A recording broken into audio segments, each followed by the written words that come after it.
السلام علیکم۔ ہمیشہ یہی سوچ رکھو کہ مجھے میرے اللہ نے بہت کچھ دیا ہے۔ اگر مجھے میرے اعمال کے مطابق ملتا تو میرے پاس کچھ بھی نہیں ہوتا۔ پھول گواہ ہیں، اکثر توڑے وہی جاتے ہیں جو اچھے ہوتے ہیں۔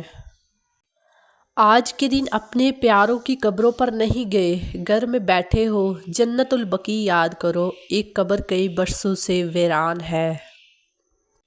جب آپ خود کو اللہ کے رنگ میں ڈالتے ہیں تو تھوڑا مشکل ضرور لگتا ہے۔ پرانی عادتیں اور خواہشات جب جڑوں سے اکھڑتی ہیں تو دل کو گہرا دکھ ہوتا ہے۔ بہت کچھ سہنا پڑتا ہے اور نفس کو رب کے آگے جھکانا پڑتا ہے۔ بار بار گر کر پھر اٹھ کھڑا ہونا ہوتا ہے، مگر پھر آہستہ آہستہ جیسے سحر کے نور سے اندھیرا جڑتا ہے، دل و دماغ کی فضا صاف ہونے لگتی ہے اور راہیں روشن ہو جاتی ہیں، اصل رنگ کی خوشبو پھیلنے لگتی ہے۔ ہر تکلیف میں خیر ہوتی، اپنوں کے چھوڑ جانے میں خیر ہوتی، بیماری میں بھی خیر ہوتی، دعاؤں کی تاخیر میں بھی خیر ہوتی، غم کی ہر دستاں میں خیر چھپی ہوتی۔ کامل ایمان رکھو، جو ہو رہا ہے اس میں خیر ہے۔ سخت سے سخت الفاظ بولتے وقت ہمیں یہ یاد نہیں رہتا کہ سننے والے کو یہ الفاظ کب تک یاد رہیں گے۔ تسبیح کے تار تار سے سیتی رہی بطول، عباس کے لباس مسلے پہ بیٹھ کر، کانوں پہ ہاتھ رکھ کے تماچوں کے خوف سے روتی تھی کتنے درد سے دختر حسین کی۔ اور جہاں بات آتی ہے سکون کی، میں اللہ سے باتیں کر لیتی ہوں۔ ہمراہ تھے حسین کے کتنے حسین لوگ، رہتے تھے اس جہان میں اعلیٰ ترین لوگ، اور حق پہ چل رہے تھے وہ پختہ یقین لوگ، خود مر کے بھی بچا گئے جنت نشین لوگ۔ کلمے شکر کے جاری تھے ان کی زبان سے، بیٹھے تھے خوف میں بھی بڑے اطمینان سے۔ بے شک لوگوں میں سب سے بہترین وہ لوگ ہیں جو غیبت کے زمانے میں امام مہدی علیہ السلام کی امامت کو مانیں اور ان کا انتظار کریں۔ وہ جو پتھر میں کیڑوں کو پال سکتا ہے، وہی کوئی رستہ نکال سکتا ہے۔ وہ جو کن فیکون کا مالک ہے، ایک وہی یہ مصیبت ٹال سکتا ہے۔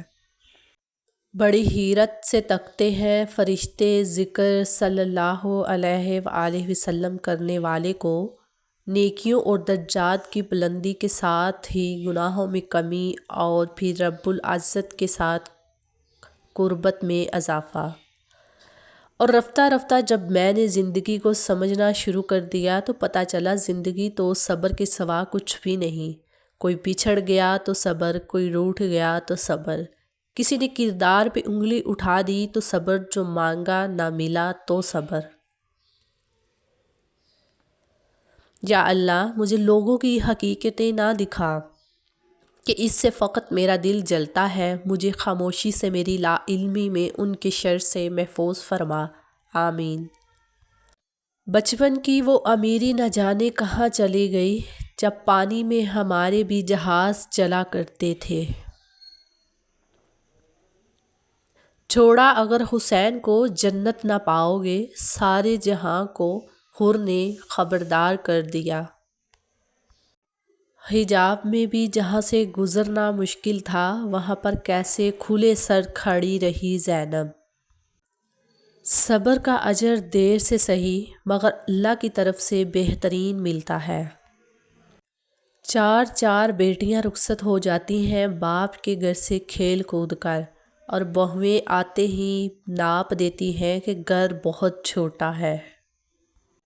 السلام علیکم۔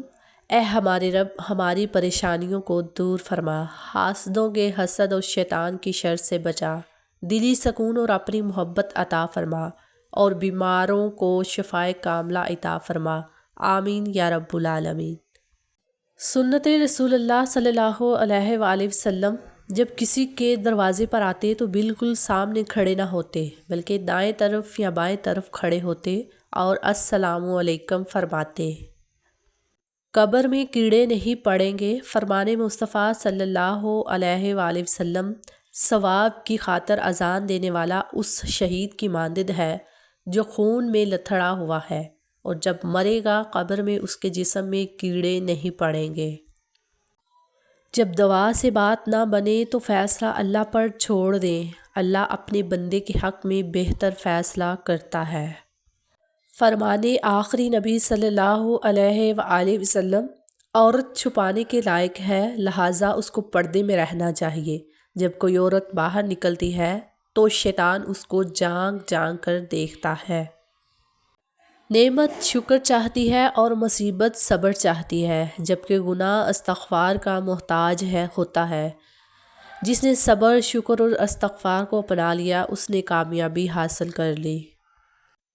بچپن میں بہن بھائی دن میں 10 دفعہ ناراض ہوتے اور راضی ہو جاتے، وہی بہن بھائی بڑے ہو کر ناراض ہوتے ہیں، پھر جنازوں پر ملتے ہیں۔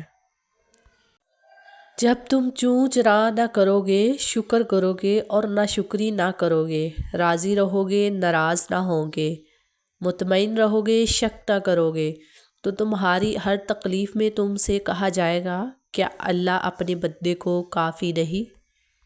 آج کی چھوٹی سی بات، گناہ کے چھوٹا ہونے کی طرف نہ دیکھو، بلکہ یہ دیکھو کہ تم نافرمانی کس کی کر رہے ہو۔ لوگ بیماری کے خوف سے غذا پہلے چھوڑ دیتے ہیں، لیکن عذاب الہی کے خوف سے گناہ نہیں چھوڑتے۔ وقت تو گزر ہی جاتا ہے، مگر اس وقت میں اپنوں کی دی گئی تکلیفیں کبھی بھی نہیں بھلائی جا سکتی۔ کس کس کو راضی کرو گے، بس ایک رب کو راضی کر لو، سارے مسئلے حل ہو جائیں گے۔ دعوت درود۔ اپنے حصے کے درود پر اکتفا نہ کرو، لوگوں کو بھی درود کی بستی میں لے آؤ۔ ہو سکتا ہے ایک جملہ تمہارا کسی کی زندگی کے راستے بدل دے۔ درود پڑھنے والا خوش نصیب ہے، اور درود پڑھانے والا خوش نصیبوں کا رہنما۔ ہمیشہ میٹھے الفاظ بولو، کبھی الفاظ واپس لینے پڑیں تو کڑوے نہ لگیں۔ یوں ہی نہیں جہاں میں چرچا حسین کا، سب کچھ دے کے ہوا ہے زمانہ حسین کا۔ سر دے کے دو جہاں کی حکومت خرید لی، مہنگا پڑا حسین سے سودا یزید کو۔ کیونکہ اس نے دنیا میں صبر کیا، دین پر چلی، نماز، حجاب، وفاداری کی راہ اپنائی، تو اللہ اس کی عزت و عظمت کو بڑھا دے گا۔ قبر کی اندرونی خوبصورتی کے لیے خود محنت کرو، ورنہ گھر والے تو باہر سے ماربل لگوا کر بھول جائیں گے۔ رسول خدا حضرت محمد صلی اللہ علیہ وآلہ وسلم نے فرمایا، اے علی، تمہیں خدا نے وہ فضیلت دی ہے کہ اگر میں اسے بیان کرتا تو لوگ تمہاری خاک قدم بطور تبرک اٹھا کر رکھ لیتے۔ دنیا کے تکبر سے انسان اتنا برباد نہیں ہوتا جتنا دین کے تکبر سے برباد ہوتا ہے۔ ایسے نیک نہ بنے کہ ہر بندہ گناہ گار نظر آنے لگے۔ کچھ لوگوں کو ہم اتنی اہمیت دے دیتے ہیں کہ انہیں لگتا ہے وہ پہاڑ ہیں، حالانکہ ہوتے وہ شاپر ہیں۔ اپنا غم سوچ سمجھ کر بانٹے، اس دنیا میں ہمدرد کم اور سر درد زیادہ ہے۔ میرا سلام ہو اس معصومہ پہ جس کے رخساروں کی رنگت کربلا سے شام تک مسلسل تبدیل ہوتی رہی۔ اے رزق دینے والے، جو لوگ بے روزگار ہیں ان کو بہترین روزگار عطا فرما، اور جو برسرِ روزگار ہیں ان کے رزق میں بے حساب برکت فرما، آمین۔ رسول اللہ صلی اللہ علیہ وآلہ وسلم نے ارشاد فرمایا، جس گھر میں قرآن پڑھا جاتا ہے وہ آسمان والوں کو ایسا دکھائی دیتا ہے جیسا کہ زمین والوں کو ستارے دکھائی دیتے ہیں۔ ساری بات توفیق کی ہوتی ہے، جب اللہ تعالیٰ ناراض ہوتا ہے تو سجدے کی توفیق بھی چھین لی جاتی ہے، فرض نمازیں بھی ادا نہیں ہو پاتی، اور جب وہ راضی ہو جائے تو آدھی رات کو جگا کر اپنے حضور کھڑا کر لیتا ہے۔ ناظرین، اگر آج کی ویڈیو اچھی لگی ہو تو پلیز میرے چینل کو سبسکرائب کر کے ویڈیو کو لائک بھی کریں۔ ویڈیو دیکھنے کے لیے آپ کا بے حد شکریہ۔ کائنات کا پہلا گناہ نہ شرک تھا نہ کفر، پہلا گناہ تھا میں اس سے بہتر ہوں۔ کل رات اڑ رہے تھے ستارے ہوا کے ساتھ، اور میں اداس بیٹھا تھا اپنے خدا کے ساتھ، کہ یا تو قبولیت کے طریقے سکھا مجھے، یا میرے دل کو باندھ دے اپنی رضا کے ساتھ۔ کچھ دروازے ہمیں خود پر خود ہی بند کرنے پڑتے ہیں۔ زندگی بھر خود فریبی اور خوش گمانیوں میں رہنے سے بہتر ہے کہ انسان ایک ہی بار خود کو جھلستی ہوئی حقیقت کے روبرو کر لے۔